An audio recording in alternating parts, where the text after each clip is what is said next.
నమస్కారం Jyotiba TV news కి స్వాగతం. హెడ్లైన్ చూద్దాం.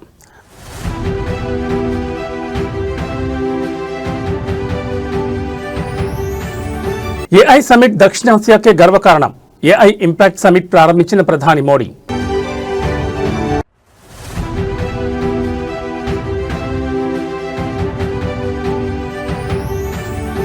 ఈ నెల 26 నుంచి తెలంగాణ అసెంబ్లీ బడ్జెట్ సమావేశాలు. 28న బడ్జెట్ ప్రవేశపెట్టనున్న భట్టి విక్రమార్క.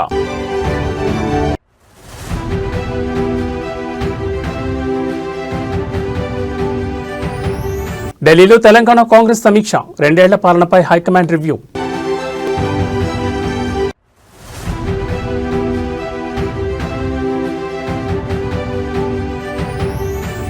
నేడు వైఎస్ జగన్ సమావేశం. తిరుమల లడ్డు, ఇందాపూర్ నెయ్యి అంశాలపై చర్చ.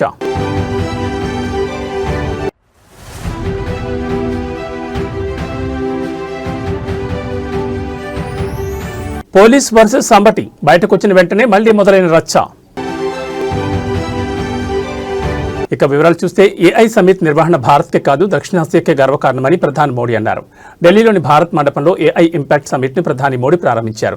ఈ సమిట్ కు వివిధ దేశాలకు చెందిన ప్రముఖులు హాజరయ్యారు. ఈ సందర్భంగా మోడీ మాట్లాడుతూ ఏఐపై తొలినాళ్లలో అనేక సందేహాలు వచ్చాయి. యువత ఇప్పుడు ఏఐని ప్రయోజనకరంగా ఉపయోగిస్తోంది. ఏఐ సదస్సు మేడ్ ఇన్ ఇండియా భారత్ సృజనకు వేదికగా నిలిచింది. ఈ సదస్సు భారతీయ యువతలో కొత్త ఉత్సాహాన్ని నింపుతోంది అని మోడీ పేర్కొన్నారు. కొత్త టెక్నాలజీ ఆవిష్కరణలకు ఈ వేదిక దోహదం చేస్తోంది. ఏఐలో విజన్తో పాటు సామాజిక బాధ్యత కూడా చాలా ముఖ్యం. మనం అణుశక్తి విధ్వంసాన్ని చూసాం, వికాసాన్ని చూచాం. ఏఐ కూడా అంతే. ఏఐ కత్తికి 2 వైపులా పదునున్న అస్త్రం. భారత్కు యువత కొత్త శక్తిగా, ఆస్తిగా మారారు. ఏఐ టెక్నాలజీ వినియోగం, వాటి ఫలితాలపై తుది నిర్ణయం మనిషిదే అయి ఉండాలని సూచించారు. భారత్ మండపంలో జరుగుతున్న ఇండియా ఏఐ ఇంపాక్ట్ సమిట్లో ఫ్రాన్స్ అధ్యక్షుడు మాక్రాన్, ఐక్యరాజ్యసమితి సెక్రటరీ జనరల్, వివిధ దేశాల పెవిలియన్లు, ప్రపంచ నాయకులు హాజరయ్యారు. Excellencies, honorable ministers, industry leaders, innovators, entrepreneurs, researchers, delegates, अन्य सभी महानुभाव, देवी और सज्जनों, नमस्ते।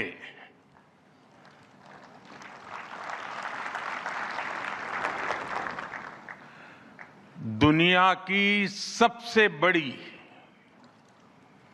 और ऐतिहासिक एआई इंपैक्ट समिट में आप सभी का हार्दिक अभिनंदन है। ये समिट जिस भारत में हो रही है वो भारत 1/6 ऑफ ह्यूमैनिटी को रिप्रेजेंट करता है। भारत दुनिया की सबसे बड़ी युवा आबादी का देश है। सबसे बड़े टेक टैलेंट पूल का केंद्र है। सबसे बड़े टेक एनेबल्ड इकोसिस्टम का उदाहरण है। भारत नई टेक्नोलॉजी बनाता भी है और उसे अभूतपूर्व तेजी से अपनाता भी है। नई टेक्नोलॉजी के प्रति उत्सुक 140 करोड़ भारतीयों की ओर से मैं आप सभी heads of governments, global AI ecosystem के लीडर्स और इनोवेटर्स का इस समिट में स्वागत करता हूं।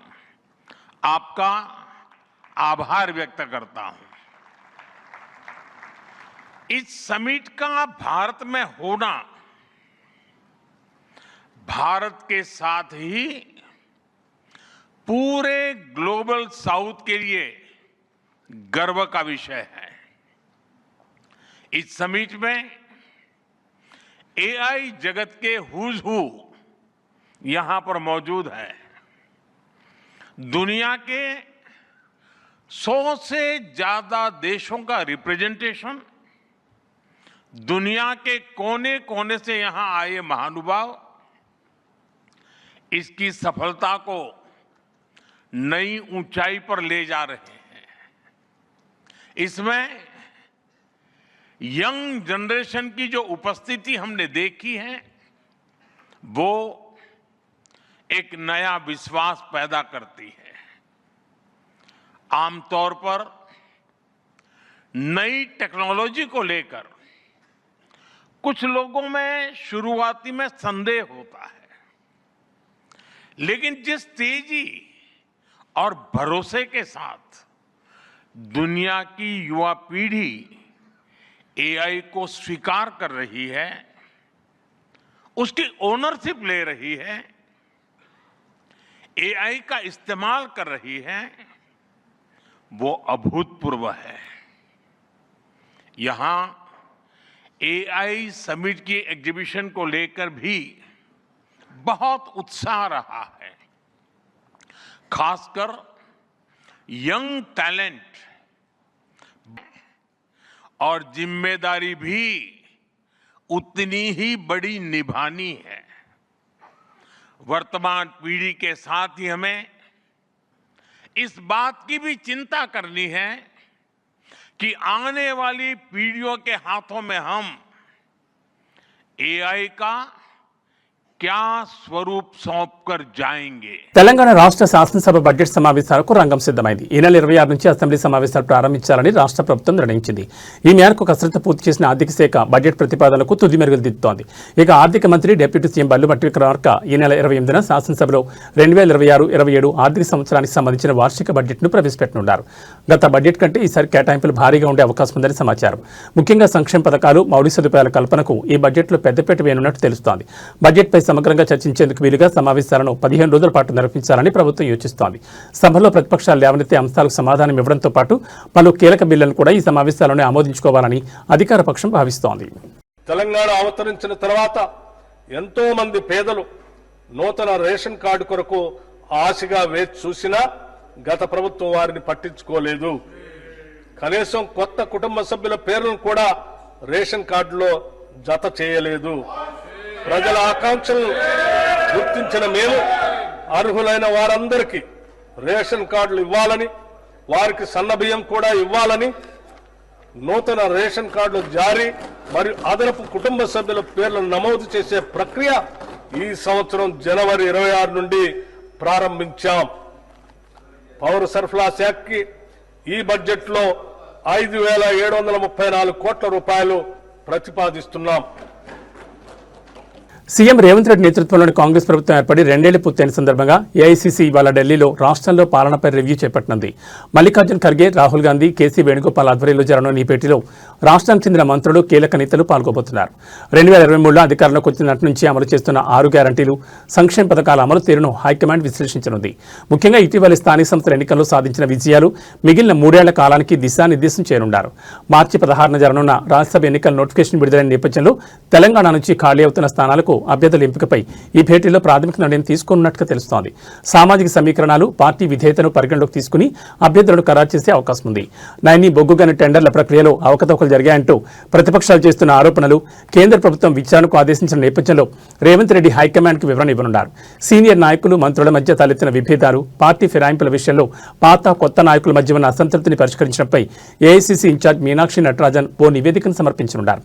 ఏఐసీసీ సమావేశానికి ముందు CM Revanth Reddy, PCC chief Mahesh Kumar Goud, Meenakshi Natarajan ప్రత్యేకంగా సమావేశమై ప్రభుత్వంలోని అంతర్గత విషయాలపై చర్చించనున్నారు. అనంతరం డిప్యూటీ సీఎం మల్లుభట్టి విక్రమార్కతో పాటు ఇతర మంత్రులు ఈ సమావేశంలో చేరతారు. మరోవైపు ఇదే భేటీలో తెలంగాణ కేబినెట్ విస్తరణపై స్పష్టత వచ్చే అవకాశం ఉందని కాంగ్రెస్ శ్రేణులు భావిస్తున్నాయి.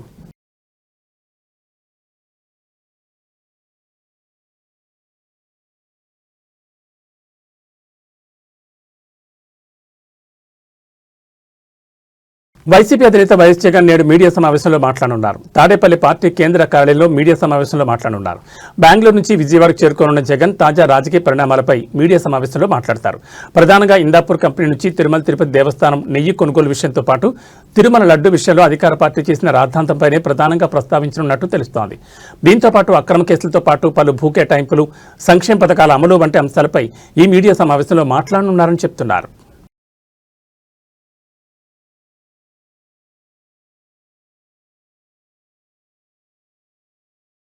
పార్టీ ఫిరాయింపుల కేసులో స్పీకర్ విచారణ నేడు కూడా కొనసాగుతోంది. సుప్రీంకోర్టు గడువు నేపథ్యంలో విచారణను వేగవంతం చేశారు. మొత్తం 10 మంది బీఆర్ఎస్ ఎమ్మెల్యేలు పార్టీ మారినట్లు ఆ పార్టీ సుప్రీంకోర్టులో పిటిషన్ దాఖలు చేసింది. పార్టీ మారిన 10 మంది ఎమ్మెల్యేలపై అనర్హత వేటు వేయాలని బీఆర్ఎస్ సుప్రీంకోర్టును కోరింది. ఇప్పటి వరకు 8 మంది ఎమ్మెల్యేలను విచారించిన స్పీకర్ గడ్డం ప్రసాదరావు 8 మంది పార్టీ మారినట్లు ఆధారాలు లభించలేదని తెలిపారు. వారికి క్లీన్ చిట్ ఇచ్చారు. నిన్న దానం నాగేందర్ అనర్హత పిటిషన్పై విచారణ జరిగింది. నేడు ఎమ్మెల్యే కడియం శ్రీహరి పిటిషన్ విచారణ జరుగుతుంది. స్పీకర్ ఎదుట విచారణకు నేడు కడియం శ్రీహరి హాజరు కానున్నారు.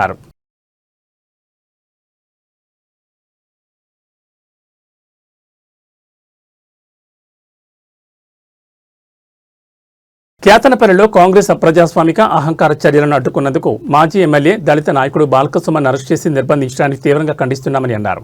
కేతనపల్లిలో బీఆర్ఎస్కి పూర్తి మెజార్టీ వచ్చినా కూడా కాంగ్రెస్ పార్టీ పట్టపగలు ప్రజాస్వామ్యాన్ని పరిహసించిన తీరు చూసి యావత్ తెలంగాణ అసహించుకుంటుందని విమర్శించారు.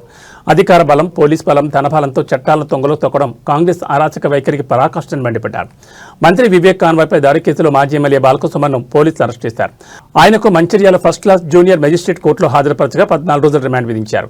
ఈ కేసులో బాల్కసుమన్ A1 గా ఉండగా రాజిరెడ్డి A2, దోమకొండ అనిల్ A4 గా, రామిరెడ్డి లక్ష్మీకాంత్ A8 గా ఉన్నారు. సుమన్తో పాటు మరో ముగ్గురికి మెజిస్ట్రేట్ 14 రోజుల రిమాండ్ విధించారు. దీంతో సుమన్ ఆదిలాబాద్ జైలుకు తరలించారు. ఇక సుమన్ను పరామర్శించేందుకు మాజీ మంత్రి హరీష్ రావు ఆదిలాబాద్ వెళ్లనున్నారు.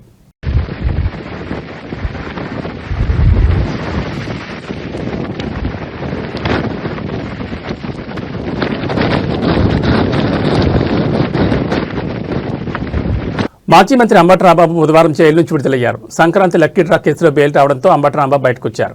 ఇక వచ్చి రాగానే నేడు రాజమండ్రి నుండి కార్యకర్తలతో అంబటి ర్యాలీగా బయలుదేరారు. అయితే పోలీసులు అంబటితో 3కు మించి వాహనాలు ఉండకూడదని అభ్యంతరం వ్యక్తం చేశారు. అంబటి రాంబాబు వాహనం కదిలిన వెంటనే మిగిలిన వాహనాలను అడ్డుకున్నారు. ఈ క్రమంలో వైసీపీ నేత జక్కంపూడి రాజా ఆందోళన దిగారు. అంబటి రాంబాబు తన వాహనం దిగి వెనక్కి వచ్చారు. దీంతో పోలీసులు వాహనాలను వెంటనే క్లియర్ చేశారు. పోలీసుల తీరును అంబటి రాంబాబు దుయ్యబట్టారు. రాష్ట్రంలో దారుణమైన పరిస్థితి నెలకొందని ఆవేదన వ్యక్తం చేశారు. 18 రోజుల రిమాండ్ అనంతరం శాంతియుతంగా వెళుతున్న వారిపై ఎటువంటి దాష్టికం చేయడం సరికాదని అన్నారు. ప్రజలంతా గమనిస్తున్నారని, ఇంతకన్నా ఇంకేం ఇబ్బంది పెట్టగలరని అన్నారు. కూటమి ప్రభుత్వ తీరు చాలా దారుణంగా ఉందని వ్యాఖ్యానించారు. వాహనాలు నిలిపివేస్తే పాదయాత్రగా వెళ్తానని అంబటి రాంబాబు స్పష్టం చేశారు.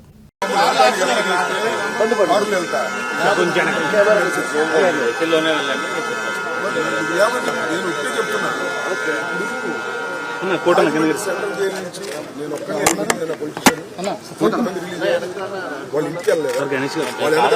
వాళ్ళు వెనకాల వెళ్ళలేదా? మీరు అనాథలం కాదా? మరి ఏంటిది? మా ఇల్లు పగలబెట్టినప్పుడు 30 యాక్ట్ లేదా? జగన్మోహన్ రెడ్డి ఊళ్ళోకి వస్తే 30 యాక్ట్ ఉంటుంది. మేము బయటకు వెళ్తే 30 యాక్ట్ ఉంటుంది. నా ఇల్లు పగలగొడితే 30 యాక్ట్ ఉండదు. అంటే మిమ్మల్ని అడుగుతా అనుకోండి, పోలీస్ డిపార్ట్మెంట్ అడుగుతున్నా. దగ్గరుండి 100 మంది పోలీసులు దగ్గరుండి నా ఇల్లు పగలగొచ్చారు. ఆ రోజు 30 యాక్ట్ ఏమైంది? ఆ రోజు రూల్స్ ఏమైనాయి? ఇవాళ నేను 18 రోజులు జైల్లో ఉండి బయటకు వెళ్తే నన్ను అడ్డుకుంటారు.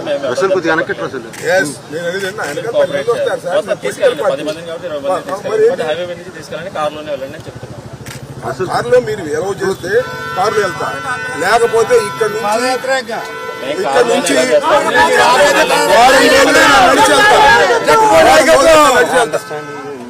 ఇదిగోండి సార్, అనవసరంగా ఇష్యూ పెరిగింది. 100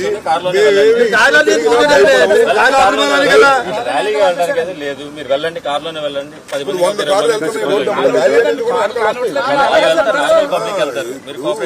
ఇప్పుడు మీరు రూల్స్ అనేది స్ట్రిక్ట్ గా అన్ని చోట్ల అమలు చేస్తే సంతోషం. కొన్ని చోట్ల అమలు చేసి ప్రజాస్వామ్యంలో ఉన్నాం. మేమేమి అనామకులం కాదు కదా, మన దాకా పరిపాలన చేసిన వాళ్ళం మేము కూడా.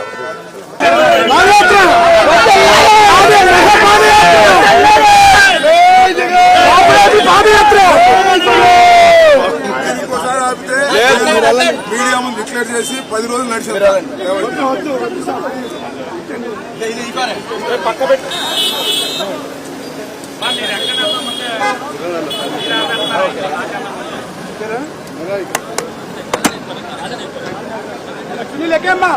కేతనపల్లి మున్సిపాలిటీలో మంగళవారం మంత్రి వివేక్ వెంకటస్వామి కారుపై జరిగిన దాడి కేసులో మాజీ ఎమ్మెల్యే జిల్లా బీఆర్ఎస్ అధ్యక్షుడు బాల్కసుమన్ను బుధవారం అరెస్ట్ చేసి కోర్టులో హాజరుపరిచిన విషయం తెలిసిందే.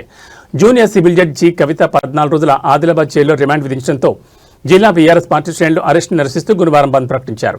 జిల్లాలో బంద్ ప్రభావంతో మందమరి పట్టణ మార్కెట్లోని వ్యాపారులు, దుకాణదారులు, పాఠశాలలు బంద్లో పాల్గొన్నారు.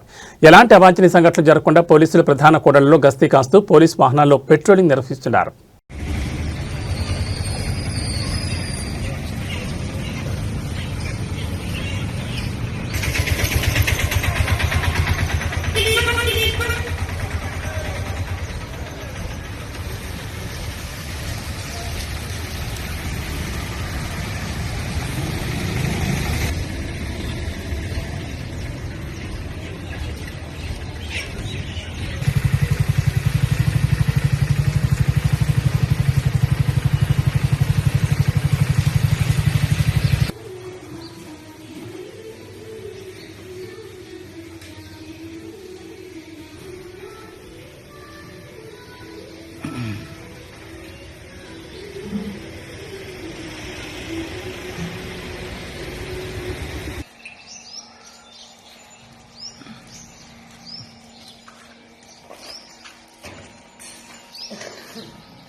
వైసీపీ సీనియర్ నేత బొత్స సత్యనారాయణకు ప్రముఖ డైరీ సంస్థ హెరిటేజ్ ఫుడ్స్ లిమిటెడ్ నోటీసులు ఇచ్చింది. తిరుమల లడ్డు నెయ్యి వ్యవహారంలో సంస్థ ప్రతిష్టకు భంగం కలిగించేలా నిరాధారమైన ఆరోపణలు చేశారంటూ హెరిటేజ్ ఫుడ్స్ తరపు న్యాయవాది జి మల్లికార్జునరావు లీగల్ నోటీసులు జారీ చేశారు.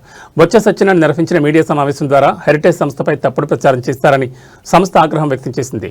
క్షమాపణ చెప్పని పక్షంలో బిఎన్ఎస్ చట్టంలోని సెక్షన్ 356 కింద పరువు నష్టం దావాతో పాటు సివిల్ మరియు క్రిమినల్ చర్యలు తీసుకుంటామని హెచ్చరించింది.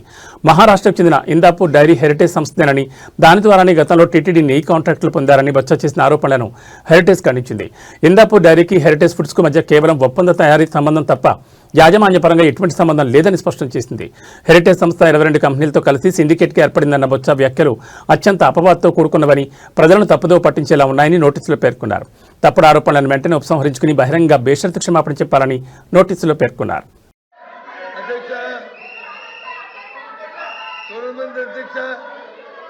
ఆయన మాట్లాడారు. ఎంతమంది వస్తున్నారంటే ప్రభుత్వానికి ఎంత భయమో చూడండి.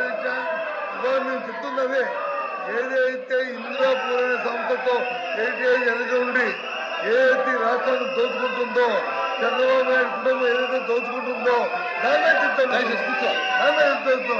ముందు ఎవరైతే ఆ దేవదేవులను తీసుకొచ్చి మీకు పెట్టి దోపిడీ చేస్తామని అధ్యక్ష ఇలాంటి పరిస్థితులు ఎక్కడైనా ఈ రాష్ట్రంలో చూసామని చర్చకి రండి. మీ వెబ్సైట్ లో ఉన్న ఏదైతే ఉందో అధ్యక్ష ఇదో చెప్పారు, ఇదో పంపిస్తాను. ఇది చూడండి ఎక్కడండి ఇది తాలూకా కాదు తెలుసు.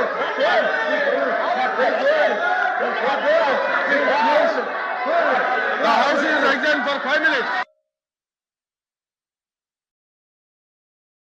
జోగులాంబ గద్వాల జిల్లాలో ఏపీఎస్ఆర్టీసీ బస్సు బోల్తా పడింది. ఉండవెల్లి మండలం ఇటిక్యాలపాడు స్టేజ్ దగ్గర NH44పై బస్సు అదుపు తప్పి బోల్తా పడింది. ఈ దారుణ ప్రమాదంలో 20 మందికి గాయాలయ్యాయి. వారిలో 4 పరిస్థితి విషమంగా ఉంది. 16 మందికి ప్రయాణికులకు స్వల్ప గాయాలయ్యాయి. హైదరాబాద్ నుంచి అనంతపూర్కు వెళ్తూ ఉండగా ఈ ప్రమాదం చోటు చేసుకుంది. గాయపడిన వారిని కర్నూలు ప్రభుత్వ ఆసుపత్రికి తరలించారు. ఈ ఘటనకు సంబంధించి సహాయక చర్యలు కొనసాగుతున్నాయి.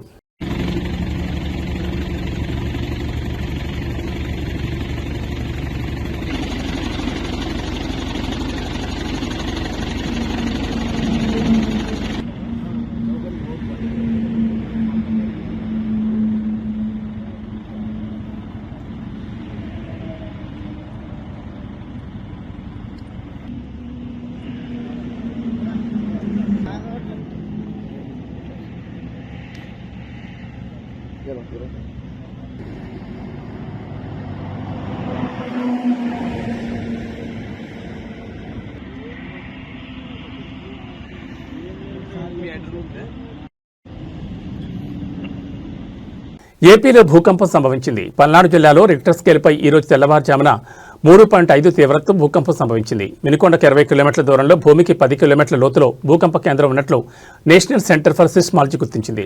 వినుకొండ, దర్శి చుట్టుపక్కల ప్రాంతాల్లో స్వల్పంగా భూమి కంపించడంతో పాటు ఇళ్లలోని వస్తువులు కదలడంతో ప్రజలు భయాందోళనకు గురయ్యారు. ఎలాంటి ప్రాణ ఆస్తి నష్టం జరగలేదని అధికారులు చెబుతున్నారు. అంతేకాకుండా రాబోయే రోజుల్లో మరిన్ని భూకంపాలు రావచ్చని నిపుణులు హెచ్చరిస్తున్నారు. ఇదిలా ఉంటే ఒకప్పుడు ఎక్కడో విదేశాల్లో భూకంపాలు వచ్చినట్లు తరచూ వార్తలు వస్తుండేవి. కానీ ఇటీవల కాలంలో తెలుగు రాష్ట్రాల్లో సైతం భూమి కంపించడం ఆందోళన కలిగిస్తోంది. కొన్ని నెలల క్రితం తెలంగాణలోని పలు ప్రాంతాల్లోనూ భూమి కంపించడంతో ప్రజలు ఇళ్ల నుంచి బయటకు పరుగులు తీశారు.